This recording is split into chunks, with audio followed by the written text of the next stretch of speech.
আল্লাহ নবী বলতেছেন, আয়েশা, আল্লাহ তাআলা আমার শরীরের ভিতরে মশা মাছি হারাম করে দিয়েছে। তুমি কি বলো? আমার জন্য মশা মাছি আমার শরীরের ভিতরে টাচ করতে পারে না, এটা হারাম করে দিয়েছে। আমার নবী এমন একজন নবী ছিলেন, নবী করিম সাল্লাল্লাহু আলাইহি সাল্লাম খালি কান্না করতেন, চোখের পানি ফেলাইয়া গুনাহের জন্য কান্না করতেন। আমার নবী তো গুনাহ করে নাই, আমার নবী তো মাসুম ছিল, আমার নবীর জিন্দেগিতে গুনাহ বলতে কোনো কিছুই ছিল না, তারপর খালি কান্না করতো, হায় আল্লাহ, আমার না কি হবে, আমার কি অবস্থা হবে, আমার কি অবস্থা হবে আল্লাহ, আমি জানি না ওই কবরে আমি কি জবাব দিব, এই হাসরে ময়দানের দিন কি জবাব দিব। খালি কান্না করতেন। মা আয়েশা সিদ্দিকা রাদিয়াল্লাহু তাআলা আনহা বলতেন, হে প্রিয় নবী, আমার স্বামী, আল্লাহ তাআলা আপনাকে এত সুন্দর করে দুনিয়াতে পাঠাইছেন, এত মহব্বত করিয়া দুনিয়াতে পাঠাইছেন, নবী গো, আল্লাহ তো আপনার জন্য জাহান্নামের আগুন হারাম করে দিয়েছে, তারপর কেন কান্না করেন? আমার নবী তারপরও কান্না করত।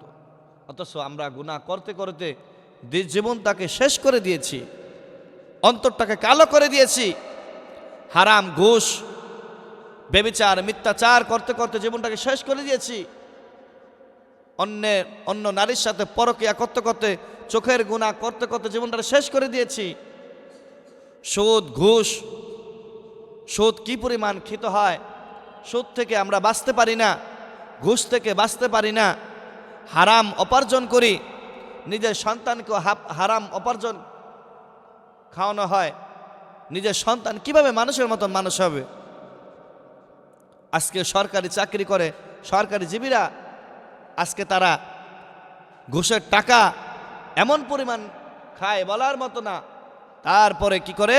তাদের সন্তানদেরকে মানুষ বানায়, আমেরিকা, লন্ডন পড়াশোনা করার জন্য পাঠায়, কিন্তু এই মা বাবাকে বৃদ্ধাশ্রমে পাঠায় দেয়। কারণ কি? হারাম উপার্জন করার কারণে।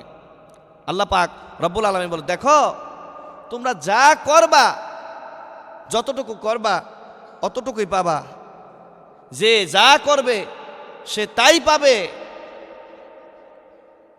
আজকে হারামকে হারাম মনে করি না, সুদকে সুদ মনে করি না, গুনাহকে গুনাহ মনে করি না, যেমনি ইচ্ছা সেমনি গুনাহ করি। আমরা যেমনি ইচ্ছা সেমনি মানুষের মাথায় বাড়ি দিয়ে তারপরে মেরে টাকা পয়সা খাই। জিন্দেগি দুস্থ বুজুর্গ, এর জন্য চিন্তা করতে হবে যে কবরে কিন্তু আমার যাইতেই হবে, অন্ধকার কবরে যাইতে হবে। আমি যে অন্যের টাকা মেরে খাচ্ছি, অন্যের কষ্টের টাকা মেরে খাচ্ছি, আমার কি উপায় হবে? ওই কবরে কি আমার জায়গা হবে? আল্লাহ বলেন, কুল্লু নাফসিন যায়িকাতুল মাউত, সকল প্রাণীর মৃত্যুর স্বাদ গ্রহণ করতে হবে, মৃত্যুর পেয়ালা সবারই পান করতে হবে। মৃত্যু থেকে কেউ যাররা পরিমাণ এদিক সেদিক হতে পারবে না, অথচ আমরা মৃত্যুর কথা স্মরণ করি না, গুনাহ ছাড়তে পারি না। বন্ধু, এর জন্যে গুনাহ না ছাড়ার কারণে আজকে কি হয়েছে? ভূমিকম্প হয়, তারপরে কি হয়? জ্বর হয়, তুফান হয়, কত কিছু হয়। এর জন্য গুনাহ ছেড়ে দিতে হবে, আল্লাহর পথে চলে আসতে হবে, আল্লাহর দ্বীনের পথে চলে আসতে হবে, সব ছেড়ে দিতে হবে। মা আয়েশা সিদ্দিকা রাদিয়াল্লাহু তাআলা আনহা আল্লাহর নবীকে এমন পরিমাণ যত্ন করতেন, আমার নবীকে গোসল করাইতেছিলেন, গায়ের ভিতরে সোবা দিয়ে তারপরে ময়লা পরিষ্কার করে দিচ্ছেন, সোবা দিয়ে পিঠ পরিষ্কার করে দিচ্ছেন। তখন মা আয়েশা সিদ্দিকা রাদিয়াল্লাহু তাআলা আনহা দেখেন যে আমার নবীর গায়ের ভিতরে কালো কালো কি দাগ যেন দেখা যায়। আল্লাহর নবীকে প্রশ্ন করলেন, ইয়া রাসূলুল্লাহ, ইয়া হাবিবাল্লাহ, আপনার পিঠের ভিতরে যে চামড়ার ভিতরে কালো কালো দাগ দেখা যায়, ও পয়গম্বর, এগুলা কি দেখা যায়? কারণটা কি একটু বলবেন? আল্লাহর নবী চোখের পানি ফেলায় কান্না করতেছেন। মা আয়েশা সিদ্দিকা রাদিয়াল্লাহু তাআলা আনহা বলতেছেন, ও পয়গম্বর, আপনি কেন কান্না করেন?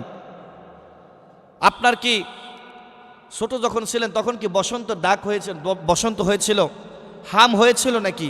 আল্লাহর নবী বলতেছেন, আয়েশা, আল্লাহ তাআলা আমার শরীরের ভিতরে মশা মাছি হারাম করে দিয়েছে। তুমি কি বলো? আমার জন্য মশা মাছি আমার শরীরের ভিতরে টাচ করতে পারে না, এটা হারাম করে দিয়েছে।